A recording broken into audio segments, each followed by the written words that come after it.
আসসালামু আলাইকুম আরহামতুল্লাহি ওবারাকাতুহ। আজ আমি আপনাদের সামনে এমন একটি ঘটনা তুলে ধরব, যে ঘটনা শুনলে পাষাণ হৃদয়ও কেঁদে ওঠে, যে ঘটনা ইতিহাসের পাতায় রক্তের অক্ষরে লেখা আছে, যে ঘটনার কথা মনে পড়লে আজও মুসলিম মিল্লাতের বুক ভারী হয়ে যায়। ৬১ হিজরির ১০ মহররমের সেই রক্তাক্ত সকালের ইতিহাস। রসুল্লাহ সাল্লাহু আলহি ওয়াসাল্লামের প্রিয় নাতি ইমাম হুসাইন ইবনে আলী রাদিয়াল্লাহু আনহু এর শাহাদাতের সেই হৃদয় বিদারক কাহিনী। মহান আল্লাহ রাব্বুল আলামিন পবিত্র কুরআনে বলেছেন, আর যারা আল্লাহর পথে শহীদ হয়েছেন তাদের মৃত মনে করো না, বরং তারা তাদের প্রতিপালকের নিকট জীবিত এবং রিজিক প্রাপ্ত। সূরা আল ইমরান আয়াত ১৬৯। ইমাম হুসাইন রাদিয়াল্লাহু আনহু শহীদ হয়েছিলেন, কিন্তু তিনি আজও বেঁচে আছেন ইতিহাসের পাতায়, মুমিনের হৃদয়ে আর আল্লাহর কাছে। ইমাম হুসাইন রাদিয়াল্লাহু আনহু কে ছিলেন? ইমাম হুসাইন রাদিয়াল্লাহু আনহুকে বুঝতে হলে আগে বুঝতে হবে তাঁর মহান পরিবারকে।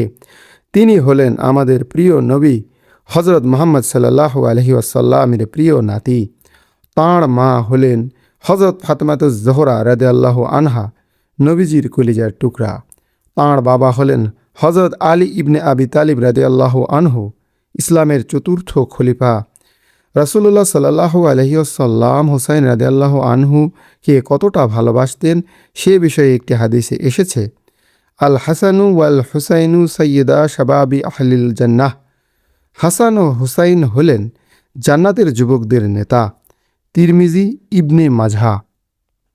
আরেকটি হাদিসে নবী সাল্লাল্লাহু আলাইহি ওয়াসাল্লাম বলেছেন, হুসাইনুন মিন্নি ওয়া আনা মিন হুসাইন। হুসাইন আমার থেকে এবং আমি হুসাইন থেকে। ইবনে মাজাহ, মুসনাদে আহমদ। হুসাইন রাদিয়াল্লাহু আনহু জন্মগ্রহণ করেছিলেন ৪ হিজরিতে। তিনি নবীজির কোলে বড় হয়েছেন। নবীজি তাকে বুকে নিয়ে হেঁটেছেন, কাঁধে তুলে নামাজ পড়েছেন। একদিন নবী সাল্লাল্লাহু আলাইহি ওয়াসাল্লাম সিজদায় ছিলেন। ছোট্ট হুসাইন তাঁর পিঠে উঠে বসে পড়লেন। সাহাবারা উঠিয়ে নিতে চাইলেন। নবীজি সাল্লাল্লাহু আলাইহি ওয়াসাল্লাম ইশারায় মানা করলেন। তিনি সিজদা দীর্ঘ করলেন যাতে হুসাইনের খেলা শেষ হয়। এই শিশুটি একদিন হবে ইসলামের ইতিহাসে সবচেয়ে বড় শহীদ। ইয়াজিদের উত্থান ও বাইয়াতের দাবি। ৬০ হিজরিতে মুআবিয়া ইবনে আবি সুফিয়ান রাদিয়াল্লাহু আনহু ইন্তেকাল করলেন। ক্ষমতায় এলেন তাঁর পুত্র ইয়াজিদ ইবনে মুআবিয়া। ইয়াজিদ কেমন মানুষ ছিলেন? ইতিহাস সাক্ষ্য দেয় তিনি প্রকাশ্যে মদ পান করতেন। তিনি ইসলামের মূল্যবোধকে পদদলিত করতেন। তাঁর চরিত্র ও আচরণ ছিল ইসলামী খিলাফতের সম্পূর্ণ বিপরীত। ইয়াজিদ দামেস্কো থেকে মদিনার গভর্নরের কাছে চিঠি পাঠালেন। নির্দেশ দিলেন হুসাইন রাদিয়াল্লাহু আনহু এর কাছ থেকে বাইয়াত তথা আনুগত্যের শপথ নিতে হবে। কিন্তু হুসাইন রাদিয়াল্লাহু আনহু কি তা করতে পারতেন? না, কারণ তিনি রাসূলুল্লাহ সাল্লাল্লাহু আলাইহি ওয়াসাল্লামের নাতি। তিনি সত্যের উপর দাঁড়িয়ে থাকতেন। একজন অন্যায়কারীর প্রতি মিথ্যা আনুগত্য, এটি কখনো ইসলাম হতে পারে না। হুসাইন রাদিয়াল্লাহু আনহু বললেন সেই বিখ্যাত কথাটি, যা ইতিহাসের পাতায় স্বর্ণাক্ষরে লেখা আছে, মিসলিল্লা ইউ বাই ইউ মিসলাহু। আমার মতো কেউ তার মতো কারো বাইয়াত করে না। এরপর তিনি মদিনা ছেড়ে মক্কায় চলে গেলেন, পবিত্র কাবার আশ্রয়ে। এই সময় ইরাকের শহর কুফা থেকে আসতে লাগলো চিঠির পর চিঠি। হে হুসাইন, আমাদের কাছে আসুন। হে হুসাইন, আমরা আপনার জন্য অপেক্ষা করছি। হে হুসাইন, আমরা আপনাকে সমর্থন করব। এখানে ১ লক্ষেরও বেশি মানুষ আপনার সাথে আছে। বলা হয় মাত্র কয়েকদিনে প্রায় ১২,০০০ চিঠি এসেছিল কুফা থেকে। হুসাইন রাদিয়াল্লাহু আনহু পরিস্থিতি যাচাই করতে তাঁর চাচাতো ভাই মুসলিম ইবনে আকিল রাদিয়াল্লাহু আনহুকে কুফায় পাঠালেন। মুসলিম কুফায় গিয়ে দেখলেন সত্যিই মানুষ আগ্রহী। তিনি হুসাইনকে চিঠি দিলেন, আসুন, পরিবেশ অনুকূল। কিন্তু ততক্ষণে পরিস্থিতি বদলে গেছে। ইয়াজিদের নতুন গভর্নর ওবায়দুল্লাহ ইবনে জিয়াদ কুফায় এসে গেছেন। ভয় আর লোভ দিয়ে সে কুফার মানুষগুলোকে সরিয়ে দিয়েছে। মুসলিম ইবনে আকিল একা হয়ে গেলেন। শেষমেশ তাঁকে বন্দি করা হলো এবং শহীদ করা হলো। কিন্তু এই খবর হুসাইন রাদিয়াল্লাহু আনহু এর কাছে পৌঁছানোর আগেই তিনি কারবালার পথে রওনা দিয়ে দিয়েছেন। মক্কা থেকে কুফার পথে যাত্রা। 8 জিলহজ 60 হিজরি। হজের কয়েকদিন আগে হোসেন রাদিয়াল্লাহু আনহু মক্কায় আছেন, কিন্তু তিনি জানতে পারলেন ইয়াজিদের গুপ্ত ঘাতকরা তাকে হজের মধ্যে হত্যা করার ষড়যন্ত্র করছে। পবিত্র কাবার হেরেম শরীফে রক্তপাত এটি হোসেন রাদিয়াল্লাহু আনহু কিছুতেই হতে দেবেন না। তিনি হজ ছেড়ে দিলেন, হজের ইহরাম উমরার ইহরাম পরিণত করলেন এবং কুফার উদ্দেশ্যে রওনা দিলেন। তাঁর সাথে ছিলেন পরিবারের সদস্যরা, বোন হজরত জাইনাব রাদিয়াল্লাহু আনহা, সন্তানরা, কিছু বিশ্বস্ত সাথী, মোট মিলিয়ে প্রায় 72 জন পুরুষ। পথে অনেকেই তাঁকে থামানোর চেষ্টা করলেন। বিখ্যাত সাহাবী আবদুল্লাহ ইবনে আব্বাস রাদিয়াল্লাহু আনহু বললেন, হে হুসাইন, যাবেন না, এরা বিশ্বাসঘাতক। আবদুল্লাহ ইবনে উমর রাদিয়াল্লাহু আনহু কাঁদলেন এবং তাকে থামাতে চাইলেন, কিন্তু হুসাইন রাদিয়াল্লাহু আনহু বললেন, আমি জানি আমি কি করছি, আল্লাহর ফয়সালাই হবে। পথে এক জায়গায় তিনি একটি কবিতা পড়লেন, যা তাঁর মনের গভীর সত্য প্রকাশ করে। মৌত তো সত্য, পানির মতো সবার জীবনে আসবেই। জান্নাত তো সেই বীরের জন্য যে সত্যের পথে শহীদ হয়। এগিয়ে চলতে চলতে খবর এলো মুসলিম ইবনে আকিল শহীদ হয়েছেন। কুফার মানুষ পিছিয়ে গেছে। সাথীরা অনেকে বললেন, ফিরে যায়। হুসাইন রাদিয়াল্লাহু আনহু বললেন, এখন ফিরব না। যারা এসেছেন তারা নিজেদের ইচ্ছায় এসেছেন, যেতে চাইলে চলে যেতে পারেন, আমার উপর কোনো দায় নেই। রাতের অন্ধকারে অনেকেই চলে গেলেন, কিন্তু যারা রইলেন তারা রইলেন ভালোবাসা আর বিশ্বাসের শপথ নিয়ে। 2 মুহররম 61 হিজরি। হুসাইন রাদিয়াল্লাহু আনহু এর কাফেলা কারবালার প্রান্তরে পৌঁছালো। কারবালা ফোরাত নদীর তীরে ইরাকের একটি মরু প্রান্তর। ইয়াজিদের বাহিনী আগে থেকেই ঘেরাও করে রেখেছিল। সেনাপতি হুর ইবনে ইয়াজিদ আর রিয়াহি বললেন, আপনাকে এখানেই থামতে হবে। হুসাইন রাদিয়াল্লাহু আনহু জিজ্ঞেস করলেন, এই জায়গার নাম কি? উত্তর এলো, কারবালা। হুসাইন রাদিয়াল্লাহু আনহু নিঃশ্বাস ফেললেন, তাঁর চোখ ভিজে উঠল। তিনি বললেন, আল্লাহুম্মা ইন্নী আউযু বিকা মিনাল কারবি ওয়াল বালাহ। হে আল্লাহ, আমি তোমার কাছে বিপদ ও পরীক্ষা থেকে আশ্রয় চাই। তিনি কি জানতেন এই নামের অর্থ? কার্ব মানে দুঃখ, বালা মানে বিপদ। এই জায়গাটি যেন নামেই তার পরিচয় বহন করছিল। ধীরে ধীরে ইয়াজিদের বাহিনী বাড়তে লাগল। 7 মুহররমে আদেশ এলো, ফোরাত নদীর পানির উপর নিষেধাজ্ঞা জারি হলো।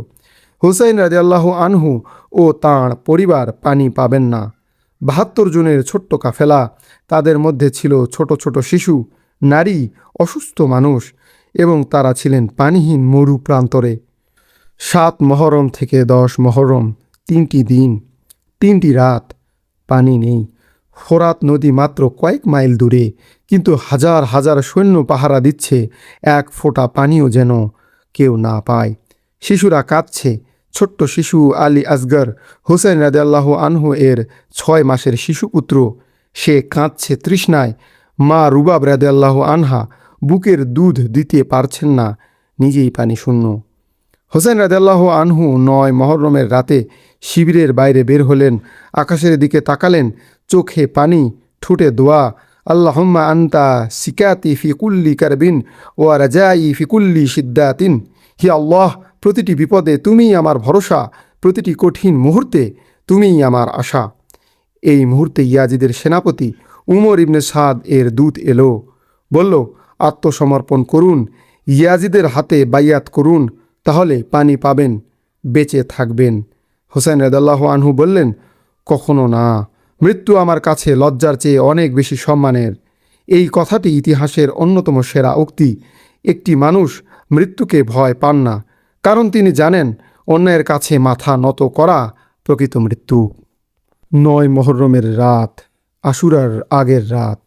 হুসাইন রাদিয়াল্লাহু আনহু সকল সাথীদের একত্র করলেন, আলো নিভিয়ে দিলেন, অন্ধকারে বললেন, হে আমার ভাইয়েরা, হে আমার সাথীরা, আমি তোমাদের সবাইকে মুক্ত করছি। কাল যুদ্ধ হবে, মৃত্যু নিশ্চিত। তোমরা রাতের অন্ধকারে চলে যাও। আমার পরিবারের জন্য তোমাদের দরকার নেই, ওরা শুধু আমাকে চায়। তোমরা মুক্ত। অন্ধকারে কেউ গেল না। ধীরে ধীরে একজন উঠলেন, তারপর আরেকজন, একের পর এক। তার ভাই আব্বাস ইবনে আলী রাদিয়াল্লাহু আনহু বললেন, ভাই, আমরা কোথায় যাব? বেহেশতে যাওয়ার এত বড় সুযোগ কি কেউ ছাড়ে? সাথী মুসলিম ইবনে আউসাজা বললেন, সুবহানাল্লাহ, কাল কি আমরা আপনাকে একা ছেড়ে যাব? না, আল্লাহর কসম, কখনো না। আরেক সাথী বললেন, আমাদের জানেরা যদি 70 শেষ হয় এবং পুনরায় ফিরে আসে, তবুও আমরা আপনাকে ছেড়ে যাব না। কে বলে মানুষ স্বার্থপর? কারবালার সেই রাতে প্রমাণ হয়েছিল মানুষ ভালোবাসার জন্য জীবনও দিতে পারে। হুসাইন রাদিয়াল্লাহু আনহু কাঁদলেন, সাথীরা কাঁদলেন, নারীরা কাঁদলেন। সেই রাতে তারা সবাই মিলে ইবাদত করলেন, নামাজ পড়লেন, কুরআন তিলাওয়াত করলেন, আল্লাহকে স্মরণ করলেন। বলা হয় সেই রাতে কারবালার তাঁবুগুলোর উপর থেকে শব্দ ভেসে আসছিল, নামাজের শব্দ, তিলাওয়াতের শব্দ, কান্নার শব্দ, যেন আকাশও জানত কাল কি হবে। 10 মহরম 61 হিজরি। ফজরের আজান হলো। হোসাইন রাদিয়াল্লাহু আনহু ফজরের নামাজ পড়লেন। সাথীরা সারিবদ্ধ হলেন। বিপক্ষে হাজার হাজার সৈন্য। হোসেন রাদিয়াল্লাহু আনহু এর পক্ষে মাত্র 72 জন। সংখ্যা দেখে কেউ কি ভয় পেয়েছিলেন? না। হোসেন রাদিয়াল্লাহু আনহু ঘোড়ায় চড়ে সামনে এলেন। শত্রু বাহিনীর দিকে চিৎকার করে বললেন, হে মানুষ, শোনো, আমি কে? আমার পরিচয় জানো? আমি মুহাম্মদ সাল্লাল্লাহু আলাইহি ওয়াসাল্লামের নাতি। আমার মায়ের নাম ফাতিমা। তোমরা কি কেউ এই রসুলের বংশকে হত্যা করবে? বাহিনীর মধ্যে কান্নার শব্দ, কিন্তু নেতারা ভয় ও লোভে আটকা। যুদ্ধ শুরু হলো। একে একে হোসাইন রাদিয়াল্লাহু আনহু এর সাথীরা শহীদ হতে লাগলেন। প্রতিটি শাহাদতের পর হোসাইন রাদিয়াল্লাহু আনহু বলতেন, ইন্না লিল্লাহি ওয়া ইন্না ইলাইহি রাজিউন। আমরা আল্লাহর জন্য এবং আমরা আল্লাহর কাছে ফিরে যাব। শিশু আলী আসগর, 6 মাস বয়স, তৃষ্ণায় কাঁদছেন। হোসেন রাদিয়াল্লাহু আনহু শিশুটিকে কোলে তুলে নিলেন। শত্রু বাহিনীর সামনে এলেন। শিশুটিকে দেখালেন, বললেন, এই শিশুর কোনো অপরাধ নেই, একটু পানি দাও, শুধু এই শিশুর জন্য। নিষ্ঠুর সেনাপতি শিশুটির গলায় তীর ছুঁড়ে মারল। তীর এসে লাগলো ছোট্ট শিশু হোসাইন রাদিয়াল্লাহু আনহু এর বুকে, শেষ নিঃশ্বাস ফেলল। হোসেন রাদিয়াল্লাহু আনহু হাতের রক্ত আকাশের দিকে তুলে বললেন, হে আল্লাহ, এই রক্তের সাক্ষী থেকো। এরপর তাঁর ভাই আব্বাস ইবনে আলী রাদিয়াল্লাহু আনহু, যাকে বলা হয় কারবালার পতাকাবাহী, তিনি পানি আনতে ফোরাত নদীর দিকে গেলেন শিশু ও নারীদের জন্য। পানি পেলেন, মশকে ভরলেন, কিন্তু শত্রু তাঁর 2 হাত কেটে দিল। এক হাত কাটা গেলেও তিনি অন্য হাতে মশক বহন করলেন। দ্বিতীয় হাতও কাটা গেল। তিনি তখন দাঁত দিয়ে মশক ধরলেন। শেষমেশ মশকেও তীর মেরে ফুটো করে দেওয়া হলো। পানি মাটিতে পড়ে গেল। আব্বাস রাদিয়াল্লাহু আনহু শহীদ হলেন। হোসেন রাদিয়াল্লাহু আনহু ভাইয়ের লাশের পাশে এসে বসলেন, বললেন, ভাই, এখন আমার মেরুদণ্ড ভেঙে গেল। তারপর একে একে শহীদ হলেন আরও। আলী আকবর, হুসাইন রাদিয়াল্লাহু আনহু এর বড় ছেলে, নবীজির মতো দেখতে। তিনি যখন যুদ্ধে যাচ্ছিলেন, হুসাইন রাদিয়াল্লাহু আনহু তাকে দেখে বললেন, হে আল্লাহ, এই ছেলেটি সবচেয়ে বেশি রসুলের মতো। যখনই তার দিকে তাকায় রসুলের কথা মনে পড়ে। আলী আকবরও শহীদ হলেন। বিকেল হয়ে এলো। একে একে সকলেই শহীদ হয়ে গেছেন। হোসেন রাদিয়াল্লাহু আনহু একা দাঁড়িয়ে আছেন। সারা শরীরে ক্ষত, 3 দিন পানি নেই, প্রিয়জনদের হারিয়েছেন, কিন্তু তিনি দাঁড়িয়ে আছেন, মাথা নত করেননি। তিনি আবার শত্রুর সামনে গেলেন, বললেন, কেউ কি আছো যে আল্লাহর রসুলের নাতিকে রক্ষা করবে? নীরবতা। তিনি জানতেন কেউ আসবে না, তবুও এই কথা বললেন, কারণ এই কথা ইতিহাসের জন্য, এই কথা মানবজাতির জন্য, এই প্রশ্ন কিয়ামত পর্যন্ত জীবিত থাকবে। এক বর্ণনায় আছে তাঁর শরীরে 33টি তলোয়ারের এবং 34টি বর্ষার আঘাত লেগেছিল। হুসাইন রাদিয়াল্লাহু আনহু পড়ে গেলেন। মাটিতে পড়ে তিনি বললেন, বিসমিল্লাহি ওয়া বিল্লাহি ওয়া আলা মিল্লাতি রাসূলুল্লাহ। আল্লাহর নামে, আল্লাহর উপর ভরসা এবং আল্লাহর রসুলের দ্বীনের উপর। এবং তারপর ইন্না লিল্লাহি ওয়া ইন্না ইলাইহি রাজিউন। এটি ছিল তাঁর শেষ কথা। রাসূলুল্লাহ সাল্লাল্লাহু আলাইহি সাল্লামের নাতি শহীদ হলেন। সেদিন কারবালার মাটি লাল হয়ে গেল। সেদিন আকাশ কাঁদল। হোসেন রাদিয়াল্লাহু আনহু এর শাহাদতের পর ইয়াজিদের বাহিনী তাঁবু জ্বালিয়ে দিল। শহীদদের মাথা কেটে বর্ষায় বিদ্ধ করল। নারী ও শিশুদের বন্দী করল। বন্দী কাফেলার নেতৃত্বে ছিলেন হজরত জাইনাব রাদিয়াল্লাহু আনহা, হোসাইন রাদিয়াল্লাহু আনহু এর বোন। কি সাহসী নারী! দামেশকে ইয়াজিদের দরবারে নিয়ে যাওয়া হলো। ইয়াজিদ হাসছে, আনন্দ করছে। কিন্তু জয়নাব রাদিয়াল্লাহু আনহা মাথা নত করলেন না। তিনি দাঁড়িয়ে বললেন, হে ইয়াজিদ, তুমি আমাদের হত্যা করেছ, কিন্তু তুমি জানো না, তুমি আমাদের ইতিহাস তৈরি করে দিয়েছ। আমরা বেঁচে থাকব কেয়ামত পর্যন্ত। আজ 1400 বছর পরেও কারবালার কথা বললে মানুষ কাঁদে। হোসাইন রাদিয়াল্লাহু আনহু এর কথা বললে হৃদয় ভারী হয়। ইয়াজিদের নাম ইতিহাসে ঘৃণার প্রতীক। হোসাইন রাদিয়াল্লাহু আনহু এর নাম ইতিহাসে সাহস ও শাহাদাতের প্রতীক। কে জিতেছেন? প্রিয় দর্শক, ভিডিওটি দেখার জন্য আপনাকে আন্তরিক ধন্যবাদ। যদি কারবালার এই ইতিহাস আপনার হৃদয় স্পর্শ করে থাকে, তাহলে একটি লাইক দিন। আপনার বন্ধু ও পরিবারের সাথে শেয়ার করুন। চ্যানেলটি সাবস্ক্রাইব করুন যাতে ইসলামী ইতিহাসের আরও গুরুত্বপূর্ণ ভিডিও পান। বেল আইকনটিতে ক্লিক করতে ভুলবেন না। আল্লাহ হাফিজ।